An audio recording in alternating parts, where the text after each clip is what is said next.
Hey, coffee makers. I'm Nick Wolf, and I'm thrilled to be here on the Cyber Coffee Hour podcast. I've spent my entire career growing MSP focused vendors from startup to massive scale. First at Datto, then at SKOUT Cybersecurity, and now as the Director of Partner Acquisition at Cork. I'm here to talk about the power of the MSP channel and my life after Datto's journey, and why cyber warranty is the future of cyber preparedness. Keep it locked here in the Cyber Coffee Hour.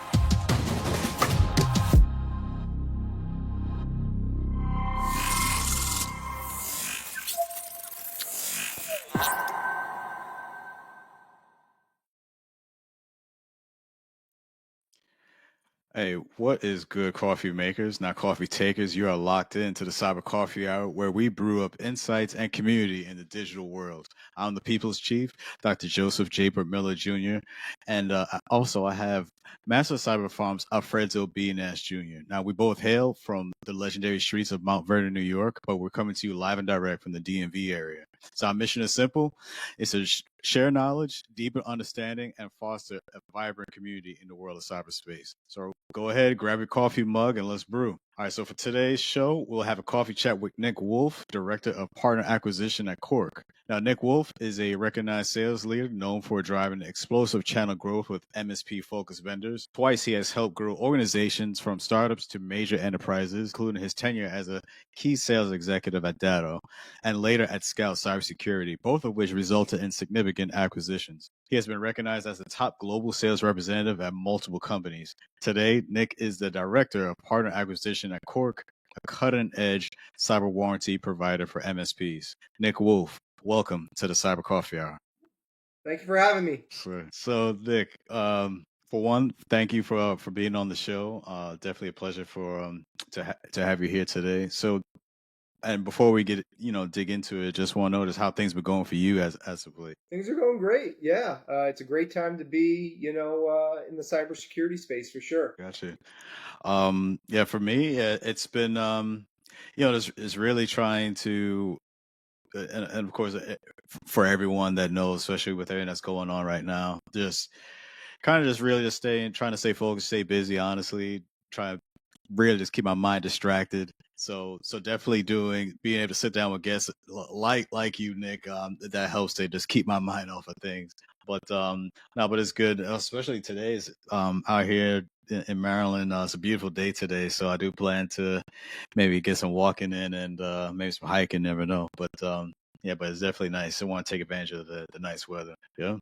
All right. So yeah, we'll go ahead and get started. So Nick, first I just want to say your resume is incredible. So you were a key executive at both Datto and SKOUT Cybersecurity. Both were acquired for significant financial gains. So if you had to boil it down, like what's the single most important lesson you learned about growing channel partnerships when taking a vendor from a small startup all the way to a major enterprise? Yeah. So when you're growing that fast, you tend to become comfortable with being uncomfortable just because there is so much change. 6 months in a startup is basically like 10 years, just Right. between the product that's changing, how you pitch the product, how you sell the product. You might change up your pricing model. You might change up your go-to-market strategy.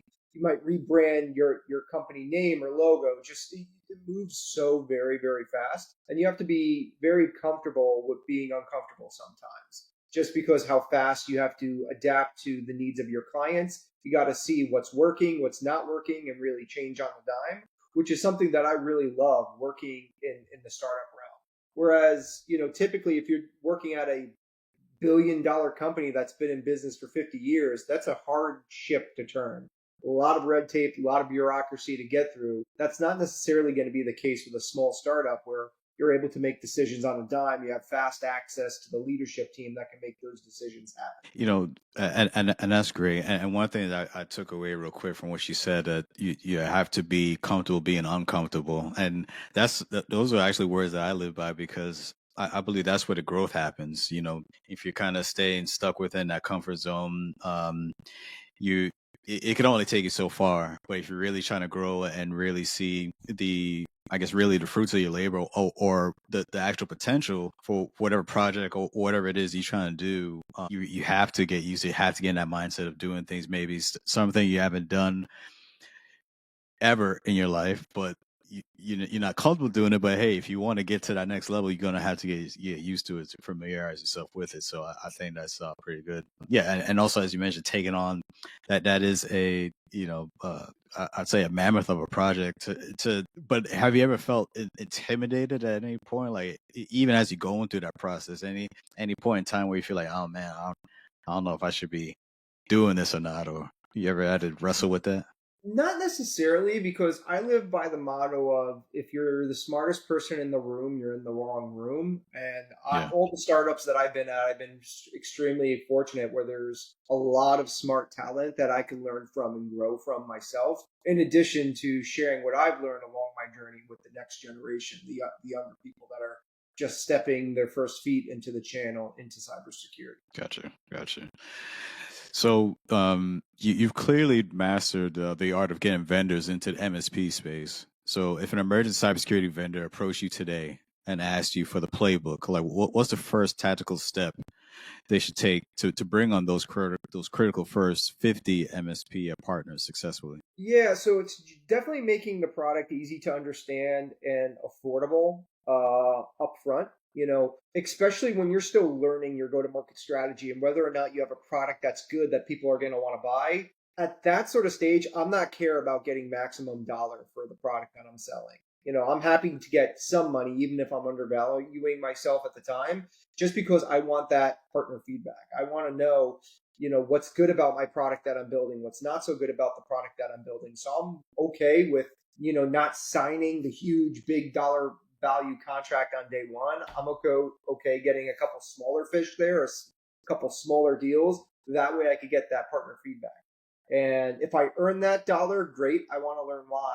If someone gave me that dollar and then they churn and say, no, thank you, I want to cancel, that's huge for us as well, because we get to learn, from people that gave us money, why they don't want to give us money anymore. Where did we Right. mess up? Where did we go wrong? Where was the product not strong enough? So for those first 50, don't overthink it.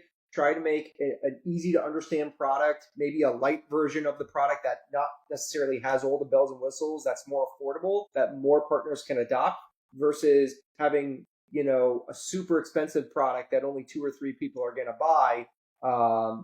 That might not work out well. So, so with that said, do you recommend, like, for any organization, kind of just start slow per se, not trying to hit the big home run, but and I'm relating sports, but trying to just get a couple ground balls hit, just make Get a couple contact ground type of deal. balls, get on base, Right. at those first few at bats, because if you're gonna strike out and mess up the play, I'd rather you do it with a smaller MSP, Right. than the big fish MSP that you really want to impress. It's gonna take you a while to land those big deals. You're gonna have things prepared both for onboarding and offboarding that look really polished. Whereas the smaller MSPs that might give you $1 instead of $1,000, they Right. might not necessarily care about how polished things look. And I think that that's all critical, especially if you're dealing with the smaller MSPs, getting that feedback and be able to use that and be able to learn from that.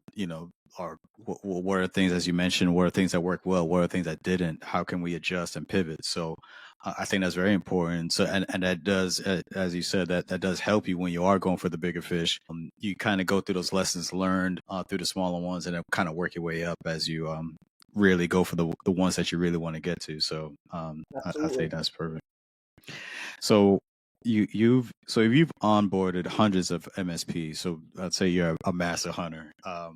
Yeah. What are the top two or three early indicators that you consider when partnering with MSPs that suggest they'll become a high growth and strategic partner? Yeah, that's a great question. I would say it's MSPs that have a game plan around sales and marketing. That is what's ultimately gonna lead to massive growth for a managed service provider. Some MSPs out there, they're technology people, they're nerds, which is great. I'm a nerd too. I love video Yeah. games and Star Wars and all that stuff. But if if you're a technician that likes to be behind, a keyboard all day and code and do the tech stuff, you might not be the right person that could go out there and find the new client, have the client pay more money, and actually grow the business. That's where I typically see a lot of MSPs struggle with, is when they don't have that sales and marketing focus. They only have the technical focus. There's been some MSPs that I've dealt with in the past that they're like, yeah, I'm running a business here, but a lot of my clients are nonprofit. I'm just doing this business so I can protect the nonprofits at a low rate so they don't get hacked and compromised, which is a noble thing to do. But at the end of the day, you're running a business, right? You're running a business first. It has to make financial sense for you to keep your lights on.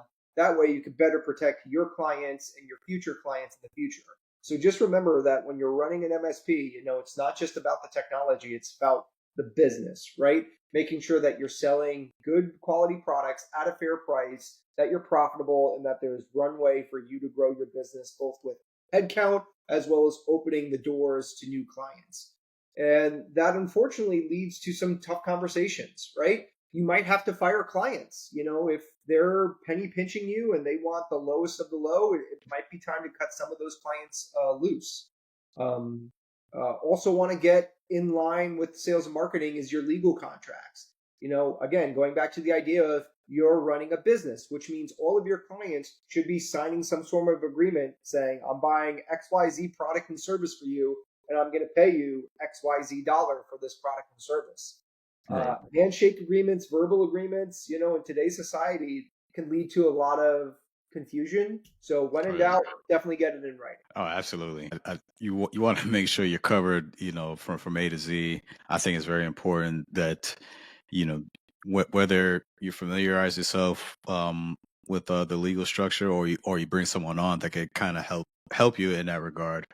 So that way, for one, again, you're protecting yourself, and also you're preventing any sort of anyone try to take advantage of you, or undercut you or anything like that.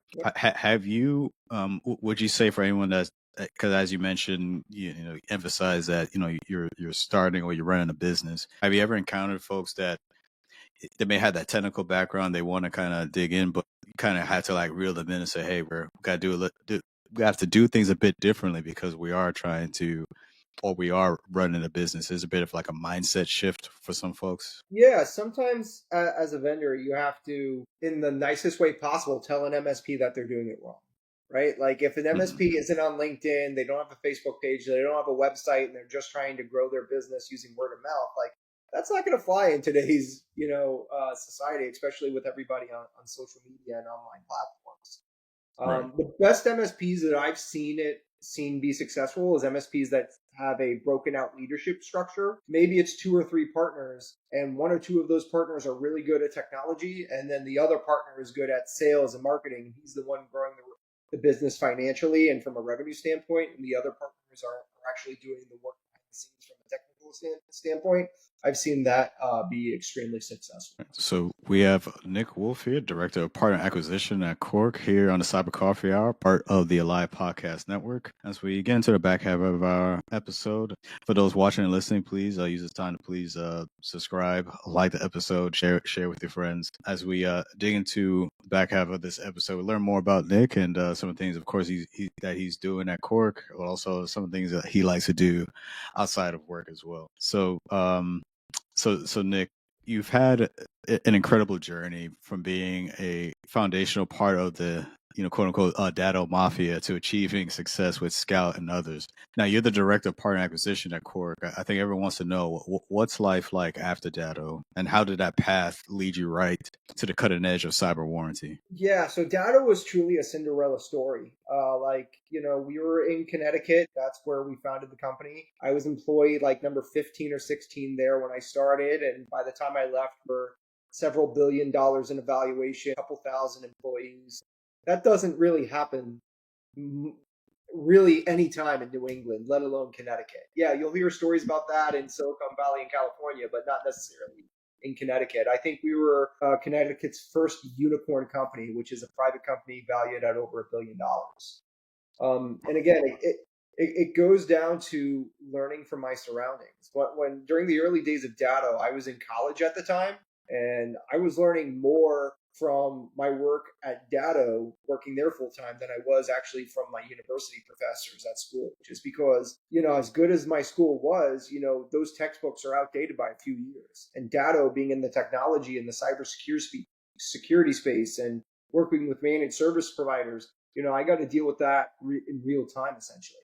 I got to experience ransomware firsthand, Bitcoin firsthand. I wasn't reading about it in textbooks. That was all happening in real time, and learning about all those use cases in real time is really what's setting us up for success here at Cork with our cyber warranty and cyber insurance offering, because we saw that all these attacks were happening, and SMBs and their managed service providers could do only so much from a proactive standpoint. It doesn't matter how much proactive measures you take, there's always going to be a 0 day or something that squeaks through the cracks. And that's why you're going to need some reactive plans in the form of backup and disaster recovery solutions like I was selling at Datto, and now what I'm selling at Cork, which is financial security in the form of cyber warranty and cyber insurance, making sure that those MSPs and their clients have the financial means to recover after an attack happens. And thank you for that, because I think what I take away from that, and there's always been like a conversation when it comes to, we've had guests on and we talk about, what's the best way when someone's trying to get into cybersecurity. We talk about, whether the degrees, certifications, what have you. But as you mentioned, like the real, you was able to really just step into the fire and get that experience. And that's a real thing, as you mentioned, like dealing with the textbooks and you get that, maybe sometimes that theoretical or of course that book knowledge, but a lot of times by the time it gets to you, a lot of that content may be a bit outdated. But the best experience, of course, if you can get that hands-on experience and kind of learn as you go, almost. Will there be failures? Of course, there may be as you go through, as you learn. It's part of a learning process. But I think that's the most valuable way to learn, is to kind of just go through it and see it. You're not, because a lot of times, especially if you're not working in the field, someone who is trying to get in, they may not see what a lot of these things are. They may not see some of these tools unless they actually get their hands on it. So I think you being able to have that experience and for the opportunity, I think that's invaluable, because a lot of folks may not have that. So, and that's to me, that's the greatest, probably the best way to learn, is to just go through it. Yep. So you previously shared with us that that the rise of AI driven attacks is one of the most significant emerging threats today. So to me, that's a huge shift. Beyond the technology, how does that threat change the conversation you have with MSPs and their SMB clients? Specifically, you stress that they need both proactive, defensive, and reactive solutions like backups or insurance. Why is that and so critical right now? So the reason why small businesses and their managed service providers need both proactive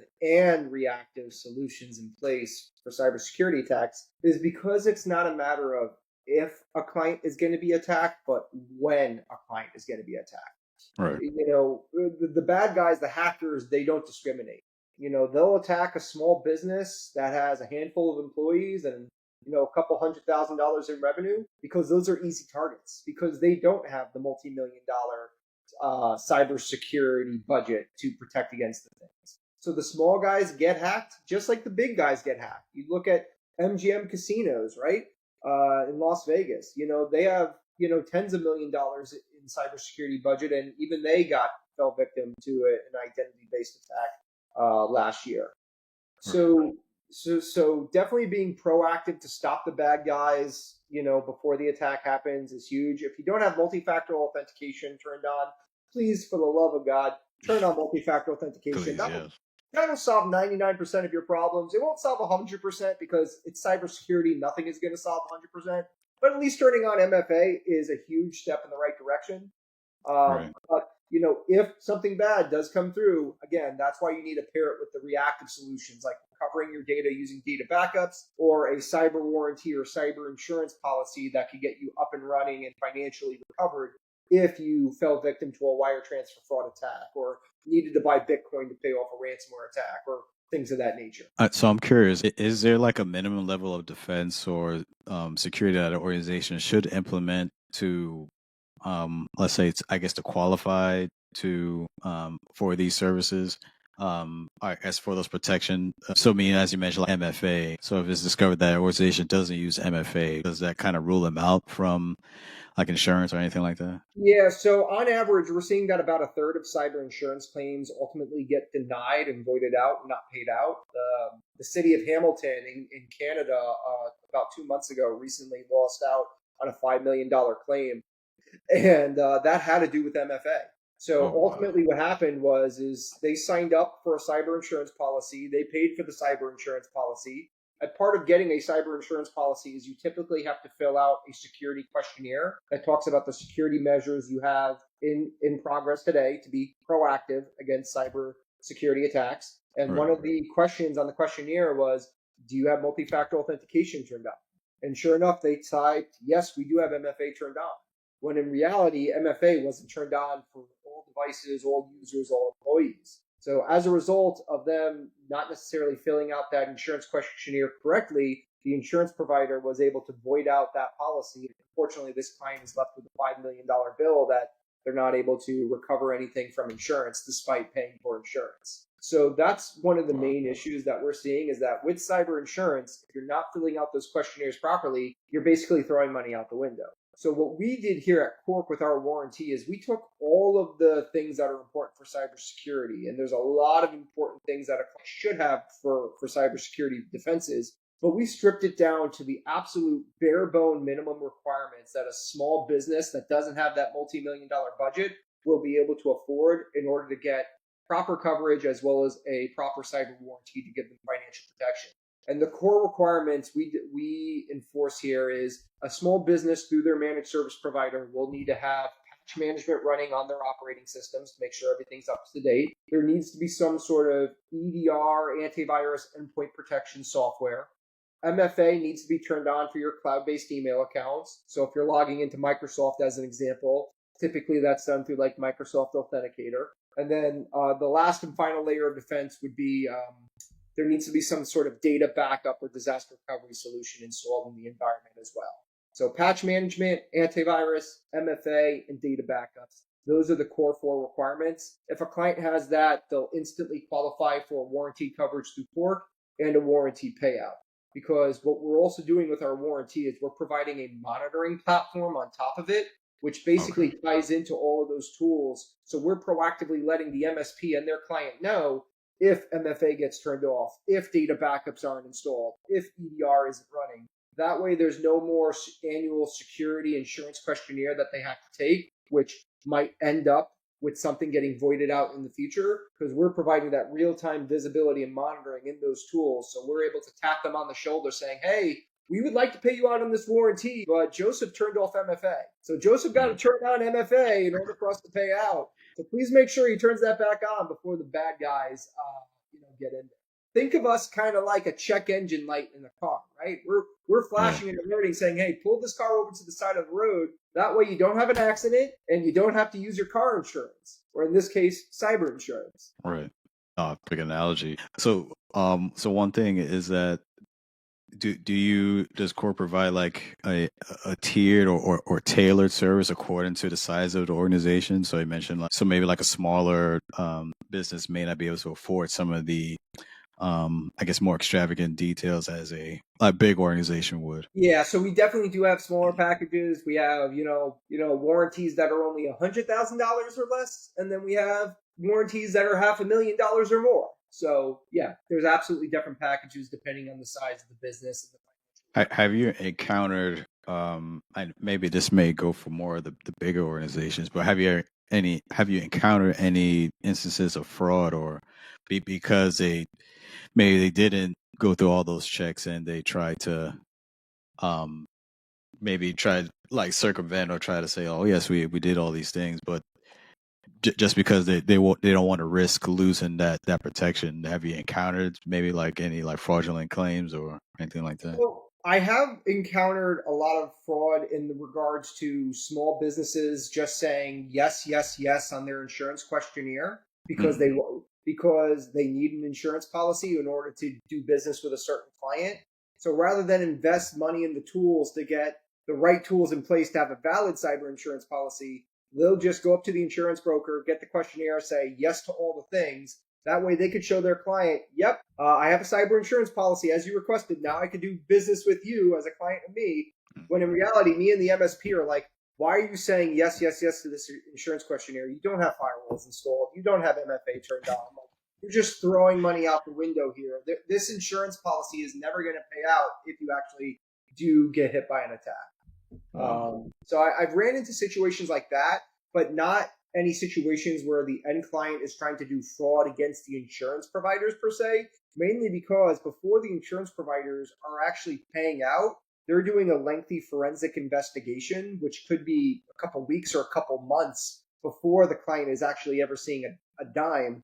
And that's because, again, the insurance people, they're doing their due diligence to make sure that the environment was validated. It's a real attack. They had all the proper measures in place, and that, there's no way for them to void out that policy. So is that part of like a onboarding per se? Like, so when someone wants to be a client, are those checks done at that, like when they're coming on, or is this done per each claim? So if someone was doing their own standalone cyber insurance, that's where they would work directly with a cyber insurance carrier. They fill out the questionnaire. There's no software that gets installed, and there's only that forensic investigation that happens after an attack. With Cork, what we're doing is a little bit more proactive because we're offering more of a cyber warranty, not insurance per se. We call it a warranty because our warranty is tied to our monitor. So before we can even sell you the warranty, we need to connect to your tools and get the actual physical proof that, yes, backups are running. Yes, MFA is turned on because we're connecting to all those tools. Whereas insurance, in some cases, they'll just take your word for it. As long as you say yes on the questionnaire, they'll sell you a policy, even though there's an extremely low likelihood of that policy ever getting sold out.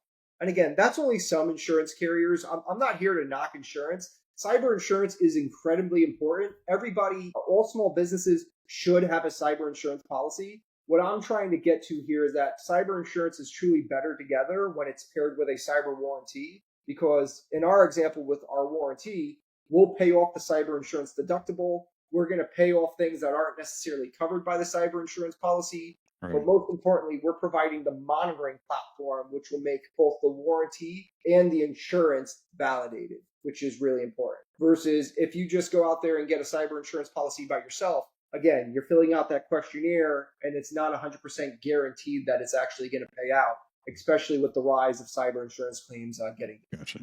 Okay. So, you mentioned that the Datto BCDR appliance was the first piece of technology that sparked your interest in cybersecurity. So what was it about seeing, the business continuity solution in action that ultimately convinced you that this was the space you wanted to dedicate your career to? Yeah, so it actually goes back to high school. So I was a nerd and I was in like the tech club, the computer club, if you will. I wasn't the captain of the football team and I wasn't the guy at the spelling bee with the straight A's or anything. I was a nerd. I was taking apart computers, putting them together, playing video games after school. That was me. So at the time, I was in the tech club, and one of the alumni who was in that same tech club when he was in high school 5 years earlier, he came back on Alumni Day and said, "Hi, my name is Austin McCord. I'm building a company called Datto. It's going to be a backup company, and I want some of you kids to sort of test out these devices and let me know what you think." This is early days before Datto even had a paying customer. So naturally, I took one of the first Datto backup appliances, and like all kids in high school, I probably downloaded LimeWire or something, MP3 or something, being a 15-year-old, right? And the device that I had at the time was huge. It was 250 gigabytes, which was a big deal back in 2007. Now you can get a 2 terabyte drive that's the size of your fingernail. It's crazy. I know, right? Yeah. Right? So I played with it, and I really liked how easy it was, to back up my software. I understood the use case for small businesses, and I thought it was really cool at the time. Played around with it for a few months, unplugged it. It went under my bed for another year or two. By that time, I was a freshman in college. Again, I was more focused on sales and marketing. That was my degree in college, even though I did have a passion for technology. And alumni day swings around again. A bunch of us are at a buddy's house at a bonfire. And he's like, hey, remember that Datto company thing? Oh, the backup thing? Yeah, I think I still have one of those under my bed. He's like, well, I just got an internship there. Do you want to come work for us? I'm like, really? It's a Oh real wow. company now? How big is it? And he's like, yeah, you should come work for us. There's like 12 employees there now. I'm like, 12 employees? That's huge. That's a huge company. Yeah, let's do that. So, yeah, I started there a couple years after high school when I was a freshman or sophomore in college, doing sales and marketing and, just focusing on how to take something so complex as business continuity and disaster recovery and dumb it down for a small business to really understand. And the way that I like to ingest technology is really, I try to position it like I'm selling it to my grandma, who's not could barely open her eyes. So Right. when I told grandma that I got this job at Datto and we sold a business continuity disaster recovery appliance that could take image-based backups both locally and off-site and virtualize them locally and off-site, I had to take that image, I had to take that story and dumb it down. So I said, hey, grandma, we basically sell a backup computer that takes files, stores them locally, but also stores them off-site at a different place in case this house or this building burns down. And her instant response was, oh, so it's like iCloud. And I'm like, you know what? Close enough. Yes. Right. Yeah. In the most stripped down, dumbed down ways, yes. If you lose your iPhone, iCloud will back it up from another place. Sure, let's go with that. So that's But, another piece of advice I have for startups is as cool and technology driven as your new product that you're developing is, you got to make it dumbed down. You got to make it easy to understand. no, I think that's perfect, man, because I think that's a great way, especially when you go down to explain it out, being able to, yes, be able to explain to where your grandmother or anyone just who's not technical savvy, be able to break it down, keeping that in mind, who your audience is. If you want to have a wide reach, if you want to reach everyone, you do have to bring it down because those who are more advanced, they'll pick up on it, they'll get it. But also, you don't want to exclude those who may not understand. There could be potential customers, so you don't want to exclude them and leave that on the table. So I think that's a great mentality to have. I don't know if you ever seen there was I don't know if it was Wired. I think it was Wired. They did like a series where they would take essentially they take like complex concepts and then you had to explain it to like a third grader or like a different levels of schooling and it actually had like so let's say you had a scientist and you had an actual third grader and they had to break this one concept down to an actual third grader that's sitting right in front of them. So I think that's for one, that's also a challenge, but also two, there's purpose behind it because you're able to take your product, whatever it is that you're working on, and you're able to reach a wide range of people now. You're not just focused on those, of course, technically savvy who get it, but also those who don't, and that those people could be potential customers as well. So you don't want to leave them out. Yep, absolutely. All right. So Nick, so you've had a phenomenal, journey scaling companies like Datto and SKOUT, but it certainly has been easy. You mentioned that a key challenge has been always having to learn about new and evolving threats. So how do you, as a sales leader and partner acquisition expert, manage to stay ahead of that constantly moving target without getting completely overwhelmed by the sheer pace of change? Yeah, going back to being comfortable, getting uncomfortable. Always having to learn is definitely huge, and reminding yourself to stay humble. Like I've been doing cybersecurity sales now for 15 years. I've had a couple successful exits. I've been the top sales rep at a billion-dollar company. I am by no means the smartest person on earth or in the room. Okay. Like I am always learning myself.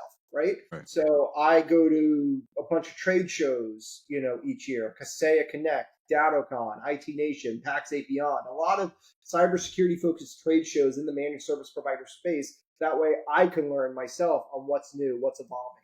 I'm constantly reading online news articles, listening to podcasts, watching other webinars from other vendors in the space. You can never not learn enough. I'm happy to share my findings and what I learned both on LinkedIn and on past webinars that I do.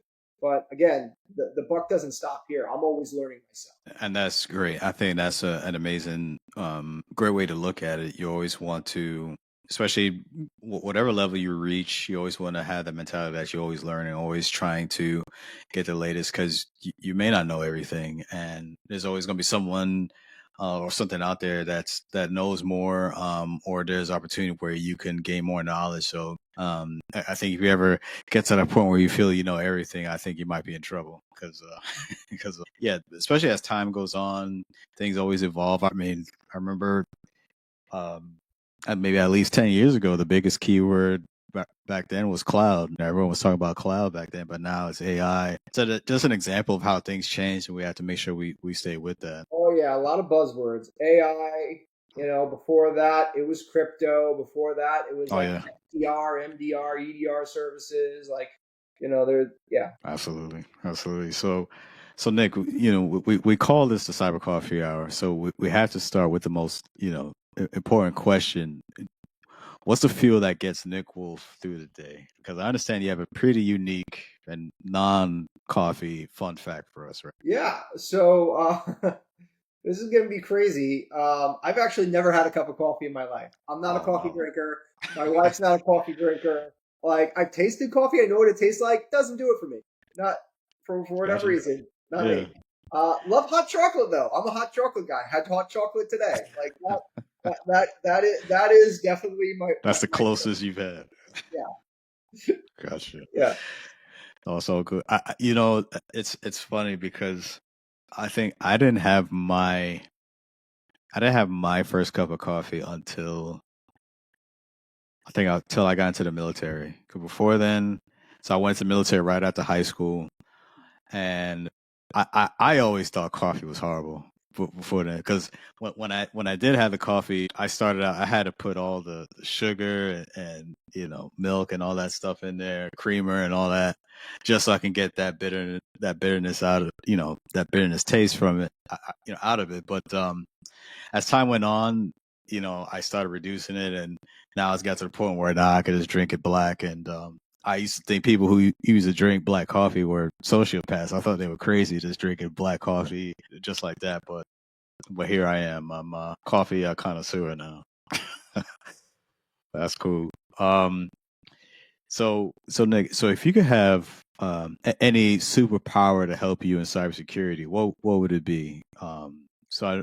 We know you talked about time travel, and I love the logic, to see attacks in the future and stop them in the present day. So, but like in a practical sense, what is the closest you feel that we can get to that time travel superpower using today's cybersecurity tools? Yeah, my superpower would definitely be time travel. I mean, I'm a sucker for those type of movies. I love Back to the Future. I think I got a couple DeLoreans on Oh my yeah, on my thing over there. Avengers Endgame, right? And all of them. Really, what I would like about time travel is, I can kind of go forward in time and see what the bad guys are going to do and stop it in present day. Kind of like X-Men, Days of Futures Past, right? Like, there again, you go. another Yeah. time travel movie that I like. But in all seriousness, how does time travel relate to cybersecurity? I kind of think about AI and the machine learning that the good AI is doing to hopefully predict the next move of the bad guys AI, the bad guys cybersecurity tools. It's kind of like playing chess. And if you really study and know your opponent, you might know what their move is going to be in the future prior to them even making that move. So hopefully we'll get to the point where the good AI, the good cybersecurity guys are always going to be knowing the next move of the bad guys before they make that move. That way we can be better protected in real time, present day. That reminds me of a movie with I don't know if you remember with Tom Cruise. It was like predictive crime or Edge of Tomorrow? no. I know you're talking about, but no, it wasn't that. It was another movie. Gosh, I can't remember. It's in my head. But basically, they could see crime. It was called like pre-crime. He's part of like some pre-crime organization, so they could see crimes about to happen, and they'll stop it to Oh, stop it before it Minority happens. Report. Minority Yeah, Report. Minority Report. Yeah. Yes, there you go. Yeah, so it kind of bit like that. Yeah. It made me think of that as you mentioned that. All right, now I got to go back and watch Minority Report and Edge of Tomorrow. And so, last question here for you, Nick. So we've covered your incredible professional journey, but let's shift gears for this last question. You clearly have a life outside of the MSP channel. What are some of your favorite hobbies or interests? I heard a rumor that your travel goals are pretty ambitious, including a quest to visit all 63 U.S. national parks and maybe even a few Disney parks along the way. Yeah, yeah. So I'm outdoor and adventurous. As much as I like to be the nerd in the cave and video gaming up and stuff, I mean, I'm a Boy Scout, I'm an Eagle Scout, so like I love outdoor adventure as well. I still volunteer with scouting. That's amazing opportunity for young individuals. It's my goal to visit all 63 U.S. national parks with my wife. We're about a third of the way there. So we've been to Okay. about 20 or so. We're also trying to visit all 50 U.S. states. We're about probably 40 out of the 50 states so far, so making some Wow. damage there. And outside of that, I'm a huge theme park guy. I've actually been to every single Disney theme park on the planet, from California to Jeez. Florida to Europe, Japan, Shanghai, Hong Kong. So, and now they're opening up a new one in the Middle East. So I guess we got to add that one to the list in a few Yeah, years. Yeah,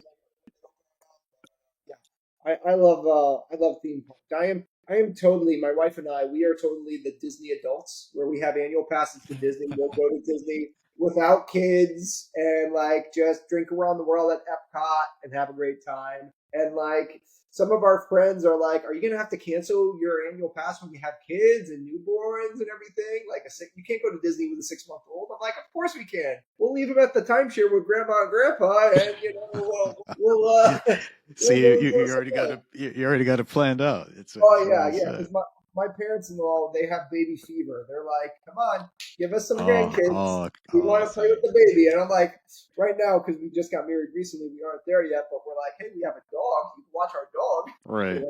That's our grandkid right now. Yeah. So as you mentioned, the national parks. Two quick questions for the national park. Maybe like, what's your top 5 national parks, and what are your top 5 favorite states you visit? Yeah, I mean, that's so I feel like Yellowstone is cliche, but Yellowstone is absolutely beautiful. Yellowstone National Park, absolutely beautiful. The Grand Canyon National Park, another cliche one, absolutely beautiful. I liked Arches National Park in Utah. That was Utah. a great Okay. that was a great one too. St. Louis Archway National Park. Getting to be up there, even though it's more of a man-made one, they call it a national park. That was great as well. And then we actually went to in California. They had a national park there that we were able to do a lot of kayaking on. Okay. Yeah, so that was called Channel Islands National Park.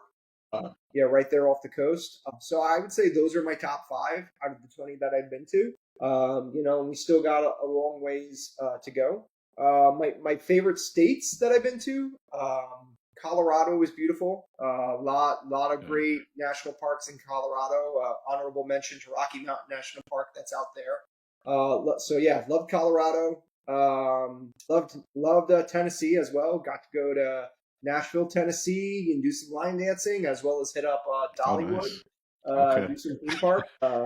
Love Florida. Again, I know that people think it's hot and muggy and sticky, but I'm a big Orlando guy. I'm there a lot Yeah. for annual conferences as well. Chicago, Illinois is a great time as well, so that would be Yeah. up there. And then the other favorite state really comes down to the food, and that has to be New York. I Wow. mean, New Okay. York City, you know, Yes. uh, it doesn't matter where you go in New York City, you're going to find good Chinese food, good pizza, good bagel, Absolutely. Yeah, yep. Well, There's a lot of good things and bad things in New York City. I've been to a lot of Broadway shows. I've been there on New Year's Eve when the ball dropped in Times Square. Some things are one and done. Yeah, yeah. yeah. You know what's crazy? I'll give you a fun fact. So born and raised for me in New York. So I'm glad to know that New York made your top 5. I've never been to the ball drop in Times Square ever. Yeah, that was me being a dumb young college kid, and yeah, there's no bathrooms there. You have to stand, like they close off the area at 10 a.m., so you're like standing in the cold Oh, 14 hours. And like being a poor college kid at the time, we didn't have money to like get a nice hotel room with a balcony that oversaw Times Square. So we were down in the pits for 14 hours, me and a bunch of buddies. And, we were there for about 8 hours and we looked at each other and it was like 6 o'clock at night. Do we call it? And I'm like, no, we suffered through 8 hours of this. We're like halfway there. We are never doing this again, but let's just plow on through. So we were literally there until like, I would say 12:05 a.m. Like the ball dropped and we were out of there. After that, you were done. You were good. I want a warm shower. I can't feel my toes anymore. I was done. So the whole day, you couldn't do like shift, like, hey, just hold my spot and I'll go to the bathroom. They wouldn't let you. No, there was no bathrooms. They kind of shut it down and they put you in these pens and you're just there chilling. And it's crazy though, because being from Connecticut, I was an hour and a half drive away, right? Yeah. Hey, where are you from? We're from Texas. Where are you from? We came from Australia. Where are you from? You're from Japan. Like the people we were surrounded by, it's like, wow, people fly all around the world to come to New York City, Times Square. And like, I selfishly had an hour and a half ride there, and I was complaining about it. Yeah. All right. No, man. Yeah. And thank you for sharing it because that confirms, helps solidify my decision to not go to Times Square. Oh, yeah. Don't get me wrong. It was an absolutely miserable time. Am I glad I did it? Yes. It is off the bucket list. If my kids want to do it one day, I'm like, you could go do it with a group of friends. Daddy will not be there joining you. Right. Miserable time. But it's one of those, once to in say a lifetime. you did it. Like, I walked on the Great Wall of China. That was fantastic, too. Don't need to take another flight and go all the way to China again to do that again. Like, it's off the list. I got you. Yeah. Oh, man. That's awesome. But, Nick, it's been a great time having you on the Cyber Coffee Hour. But before we let you go, anything you want to share with our listeners? No, just thank you guys so much for, tuning in here on the Cyber Coffee Hour. Thank you for having me as a guest. If anybody wants to connect with me, I'm on LinkedIn, so don't feel to reach out to me. All right. Sounds good. All right. So that is a wrap on another episode of the Cyber Coffee Hour, part of the Live Podcast Network. We hope you enjoyed our chat with Nick Wolf. Don't forget, you can find more amazing shows like ours on the Live Podcast Network app. So if you'd like to show your support, keep the coffee brewing, you can contribute to the cause by checking out our link tree and donating to our Buy Me a Coffee platform. A huge thank you to all of our listeners. Please be sure to like, share, and subscribe to the show. So until next time, stay safe out there and keep brewing. All right. It's a wrap. We're out of here. Peace.